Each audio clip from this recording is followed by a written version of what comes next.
Damn, son, where'd you find this? Hey, Rockets fans, it's Kobe Tree. Remember, a friendly reminder, like and subscribe if you choose to.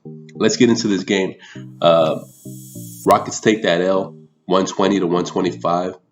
Victor Oladipo's debut, he had 32 points, second most in Rockets franchise history, right behind the bearded fella, James Harden. And then in third place, you have Christian Wood with 31 points. So he was very efficient. He was my player of the game. He had 32 points, like I said, 5 rebounds, 9 assists, very efficient, 13 for 23 from the field, 4 for 9 from the three-point line, 2 for 4 from the free throw line. Look, the Rockets have not shot the free throw line at all very good this year. They're non-efficient, and now you don't have James Harden no more.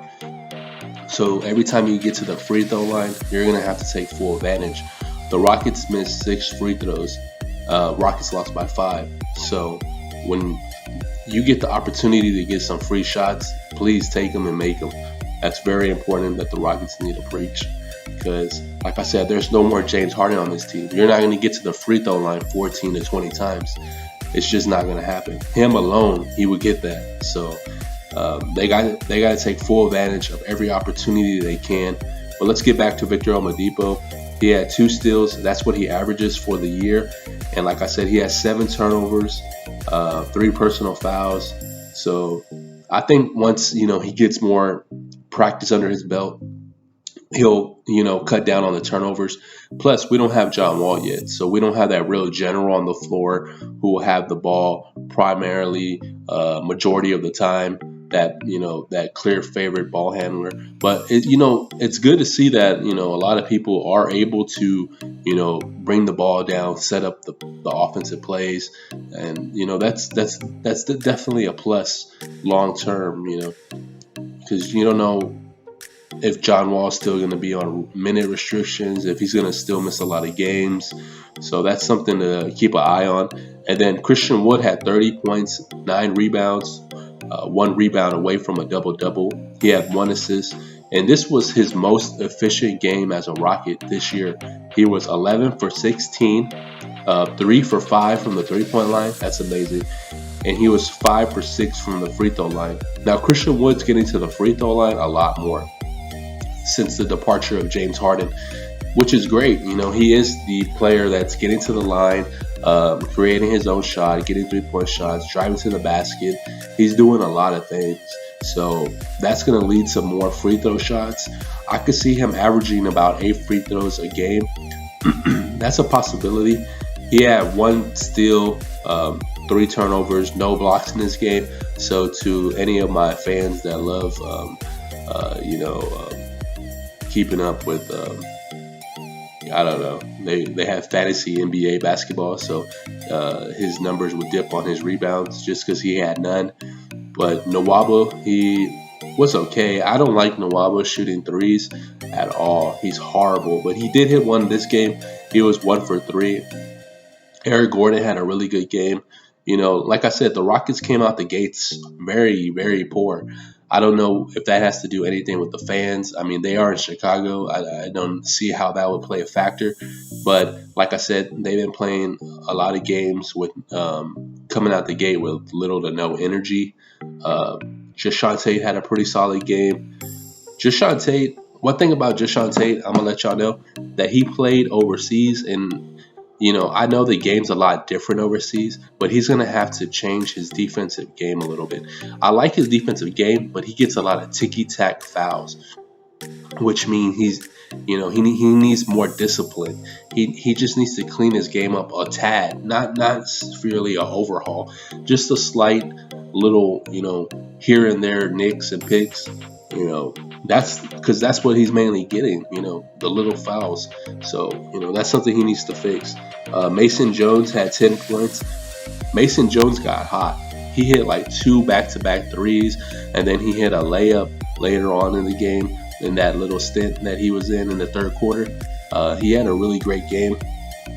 Like I said, Mason Jones is my sleeper on this team. Sleeper when I say he's going to be a bigger role than what anybody expected. So I do see him averaging maybe 6 to 7 points, maybe that Gerald Green type player, that microwave.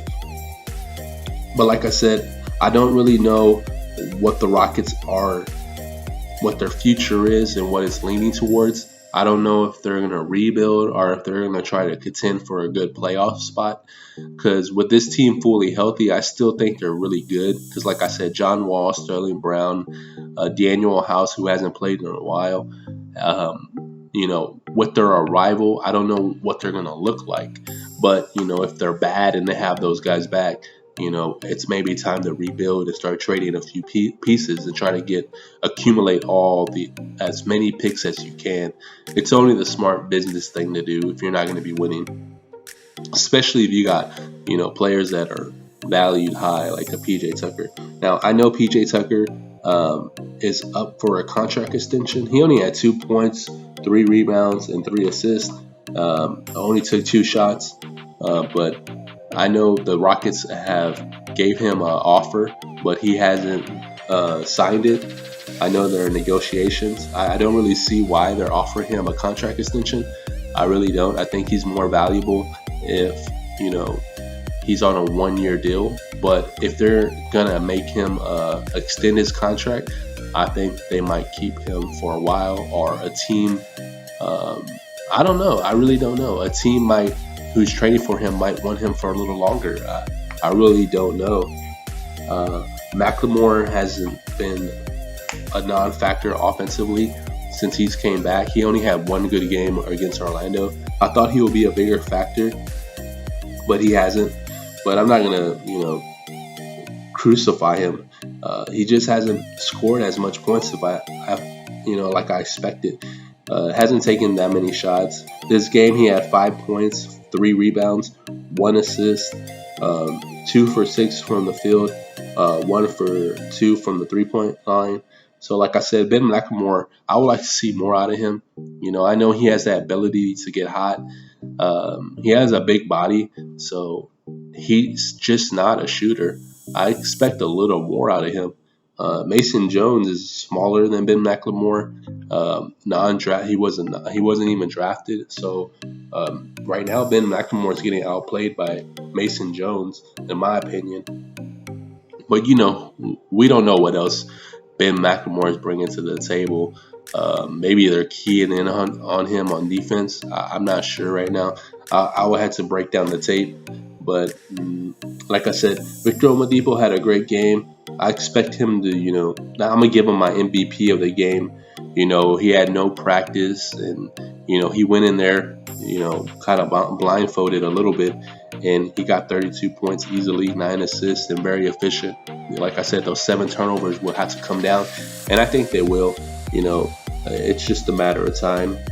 And if y'all care about James Harden, they won last night, Brooklyn. They played Milwaukee, and it was a close game. James Harden got the rebound and passed it out to KD, and he hit a 3. So I'm still not a strong believer about Brooklyn. I just think, when it comes to the playoffs, you'll see what they're really made out of, and we'll see. You could win as many regular season games as possible. It's all about the playoffs. And we know what James Harden's made out of in the playoffs. So DeMarcus Cousins hasn't been great at all for the Rockets. Not at all.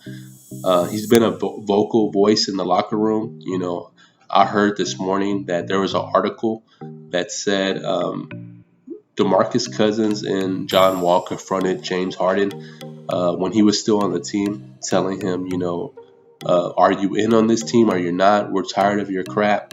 And that was the same game that James Harden, that night he spoke about the team, that they weren't talented enough, and etc. Y'all know the whole rest. The rest is history. But DeMarcus Cousins needs to back up what he's talking about. He had 16 minutes, 2 points, 6 rebounds, 4 assists, 0 for 7 from the field, 0 for 5 from the 3-point line, 2 for 2 from the free throw line, 2 turnovers, 3 personal fouls. So DeMarcus Cousins was non-efficient at all. I really, I really don't know what he's trying to prove out there. Um, Shooting threes with a man on his face. He's not KD. He's not LeBron James. You know, I think the Rocket fans are being very patient with DeMarcus Cousins since, he's one, a role player, and two, he's coming off a lot of injuries. But, I don't think he's making it any easier for himself, shooting hard 3-point shots. I think he needs to go back to fundamentals and, try to get to the free throw line, try to get some easy baskets. I think he's just trying to put too much on himself. He's not the old DeMarcus Cousins. I'll be shocked if he averages 8 points this year. I just don't see it. I think it's downhill for DeMarcus Cousins, and it's unfortunate if he can't change his game. He's gonna have to learn how to change his game. If he doesn't, then yeah, like I said, I don't really see a lot of teams taking the opportunity on him. Like I see him like not a Drummond, a Monroe. Y'all remember Monroe with the Detroit Pistons? Who was expected to be this great center. Then he got bounced around the NBA. I think his last team was with Boston.